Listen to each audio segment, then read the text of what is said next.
My projects are always series of images. I think that individual images in a way don't matter that much. It's when you see the groups, the set of images, that a pattern emerges to form a narrative. Or whether it's just seeing the different clothes that people wear to different concerts and their makeup, or the different bedrooms that children have around the world, or looking at chimpanzees' faces with lighter skin to darker skin to freckles. You're letting people compare and therefore, I think, tell a larger story.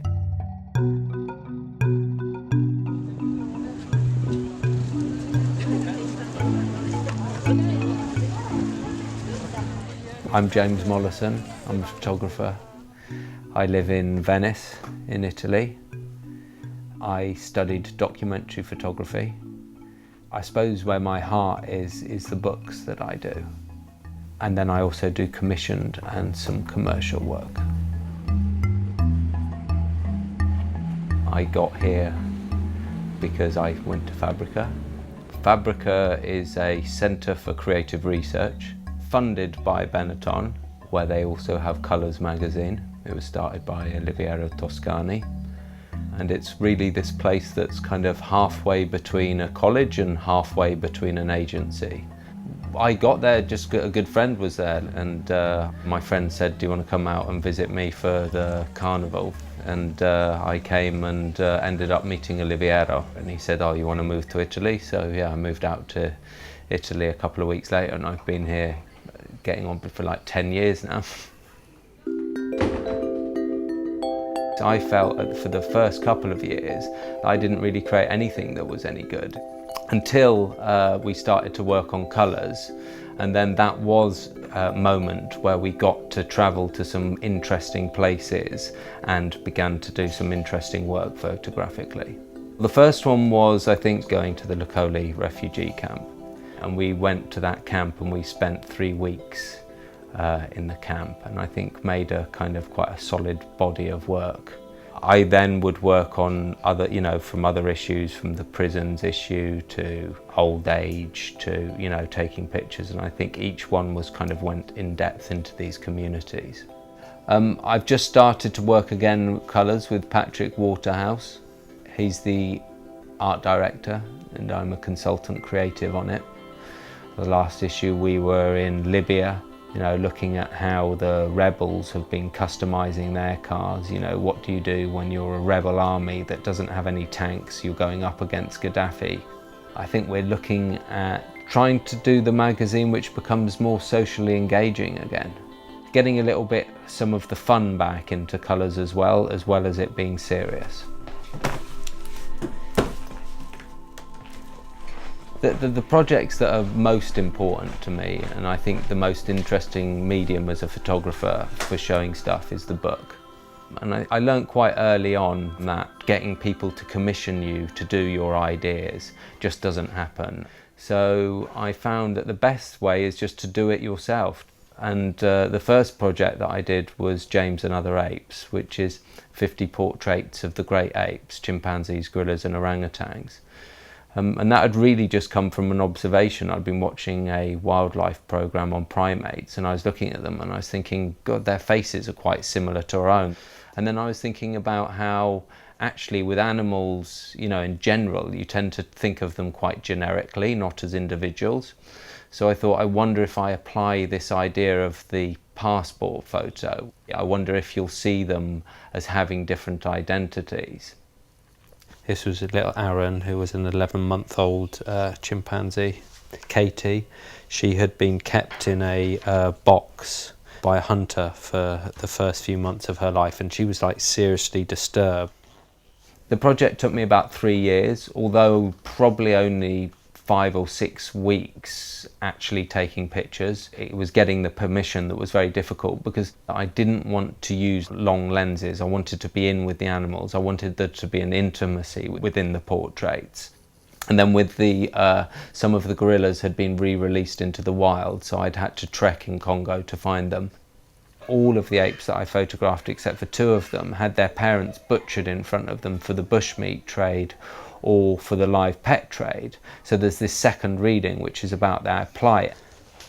Well, I think as a photographer, you're always working on kind of quite a few things at the same time. The next thing that came out in terms of the book was The Disciples, which in a way was the natural progression to the ape project.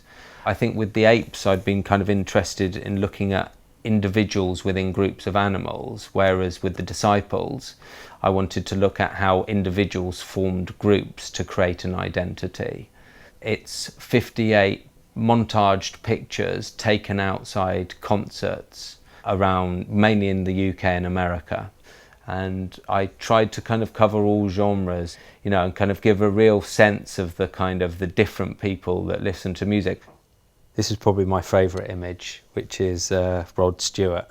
And in a way it's kind of was more interesting than bands like Marilyn Manson, where in a way you'd kind of expect it. But with Rod Stewart is, you know, it was kind of less obvious as a subject. The projects that I do tend to be these typological projects, which have quite a rigorous way of working, where I set out a set of rules and then I'll follow those. So Where Children Sleep is 56 portraits of children and then their bedrooms. You know, we're all supposed to be born equal, but that clearly isn't true. So I thought if I photograph the children equally on this plain background and then their bedrooms separately, you'll get this kind of sense of the bedrooms will talk about their situation. Jazzy, who I photographed in Kentucky, she had all of these crowns, and her mum was saying how she'd entered 100 beauty pageants. She also said that it cost about an average of $1,000 for each pageant to enter, which meant the mum had spent $100,000 on pageants. Jazzy's only 4 years old. I made a kind of conscious decision with nearly each child is chosen specifically to tell a story about their particular circumstance. And that's the map of the world of the places we went to and photographed at. I mean, I do kind of a range of stuff as a photographer. I don't know how you can do it any other way. I mean, unless you have a trust fund. You know, I do portraits for magazines, some of celebrities, people in fashion. I've done, you know, campaigns for Nike. So really it's kind of whatever comes up. And sometimes you're doing assignments which are great, and other times you're doing assignments which you're doing just because you need to pay the bills and you need to be able to fund those other projects you're doing.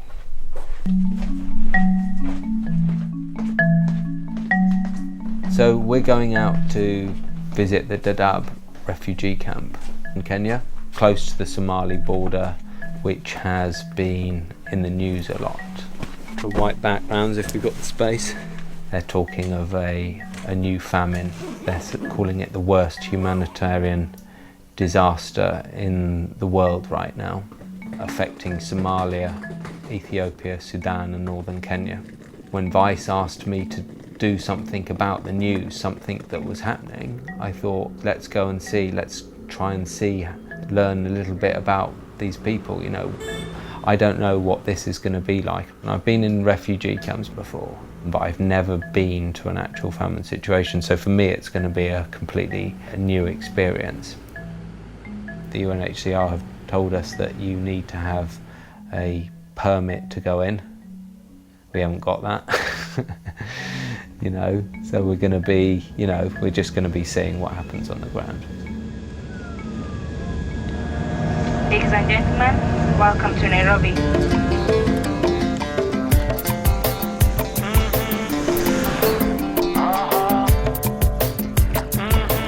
So we arrived in Nairobi on Tuesday night and then set off at 6 a.m. for Dadaab. One of the most important things when you're going to places like this is getting a good car. I normally actually drive myself, but in this situation we're going close to the Somali border. People have been kidnapped. You need to have somebody who knows the local area. We picked up Mohammed in Garissa, our translator. Hey, James. Mohammed. All of our team are Somalis born in Kenya. So how are we going to do for Mohammeds? We got two Mohammeds. Yeah. We met you first. I'll call you Mo, and I'll call you Hamed. Yeah. And we got Ibrahim, who's just generally helping out. The drive was, I suppose, it was an 8-hour drive, and then we made it to Dadaab at around 4 o'clock, which gave us a chance to go out and kind of get a little bit of a sense of the place. Dadaab is a refugee camp where you have Somalis who came here in 1992. That's when the camp was founded. And now you've had a lot of people leaving Somalia to flee from the drought and also from the security situation. So in the market here, they have everything. You have restaurants. Which is the good restaurant, Mohammed? This one. I think the camp is interesting because in some ways it seems very rural when you see it. It seems like this kind of desert scrub. But actually, when you look a bit closer at it, it's more like a city. You've got the downtown centre part, which have barber shops, there were cameras shops, electrical shops, and then there were kind of a market area. Can you see anywhere where we could get a bit higher to do like a kind of landscape shot of like those water towers? And then as you radiate out from that, you have the houses of the refugees who have been here a longer time. And then as you keep on going, you get to the refugees who have been for a little bit less time. And then once you go further and further out, it's the really new arrivals who had much more basic kind of dome-like structures. But it goes on and on, the camp.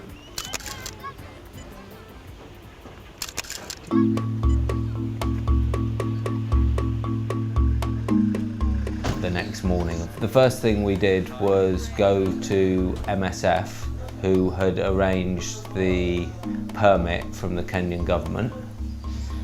So how long have you been working here? I've been working here for 8 months.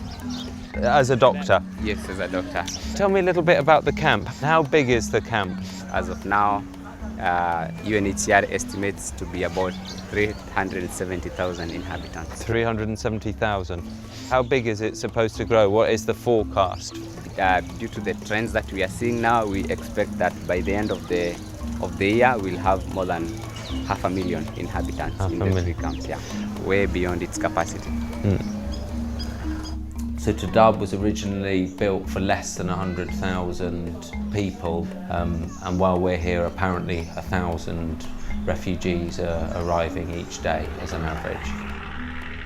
From MSF, we were able to get this permit, and we went first to an area where they had quite a lot of new arrivals, took the white background out and photographed some of them out on the street. I think the white background for me is really that taking them out of their location. I think that, you know, it's this dusty, arid desert, which actually isn't bad as a photographic backdrop. But I think to kind of take them out, it really becomes just about them. And how long did it take Tim to walk here? 25 days. And had the galada maxaa kamid ah dhulkan hadda yaalo Soomaaliya dhexdeeda iska yaalo qabiil clanism wo inta clan wo. On one level, I want my photographs to work on an aesthetic level where within them they've got the information to tell the narrative, to tell the story, and they stand in their own right. But it is also important to have texts with them that give you other layers of information. So for me, it's kind of often very important that you interview the people, that you have those kind of other layers of information. Yeah, now what I want to do now is go to their houses to see where they live. Well, the shelters kind of seem to change. You know, the very basic ones are these domed ones that are made with bent branches.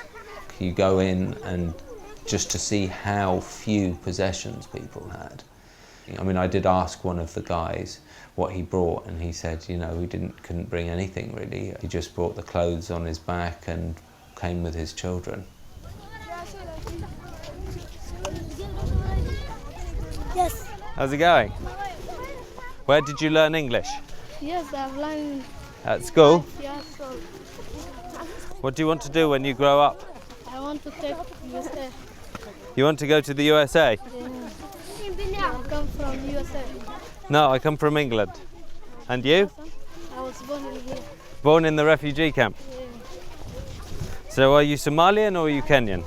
Me, Yeah, I'm a Kenyan person. So Kenyan. English. I was born in Kenya as well. Kenya is good. Yeah, good country. Yep, I was born in Kenya. I lived there till I was 5. My mum was born there. My granddad went out as a missionary in the 1930s. I think my dad shot some Super 8 footage of us while we were in Kenya. I think that memory of when you're a young kid, a lot of it is, if I actually think about it, is tied up in that Super 8 footage. I mean, I can remember when I was about 3.5 walking down the street with my mum holding her hand and asking her why I wasn't black and everybody else was black around. I've gone back a lot of times. I've kind of made some friends there. So I've gone back for assignments, and then I've gone back for holiday as well. It's a fascinating place.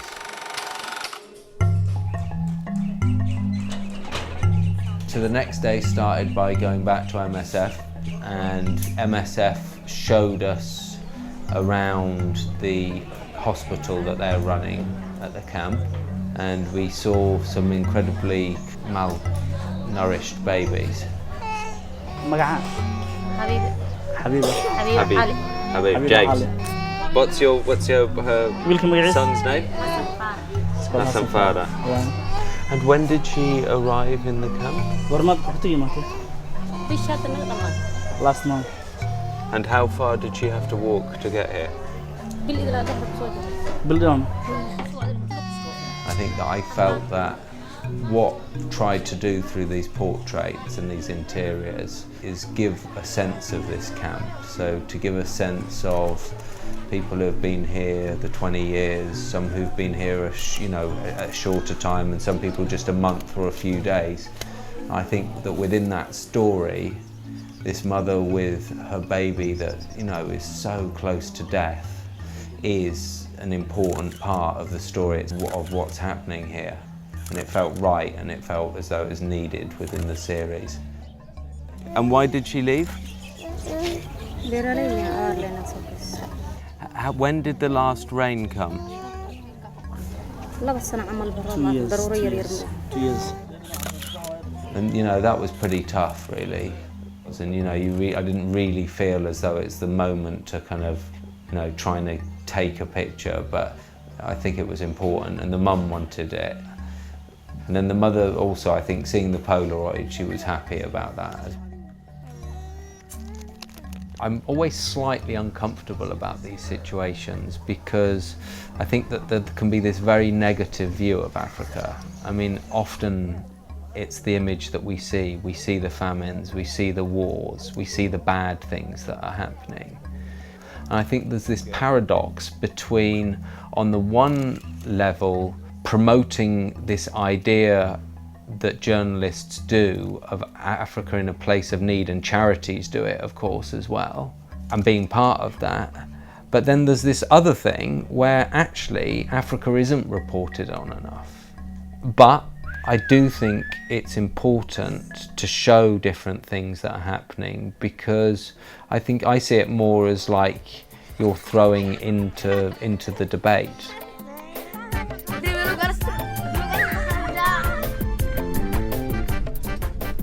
So after that, we went towards the market area to try and meet some of the refugees who'd been for a longer time. And we parked the car and began to look around, and there was this gate with the Kenyan flag. And it was the compound of this guy called Insa, who was a 21-year-old. There was this brightly coloured toilet block which had been painted in the corner. And then we went through, there was a house, and he'd painted various things on the side with I love you and hearts and flowers, and it turned out he was getting married the next day. Tell me a little bit about the I Love You house.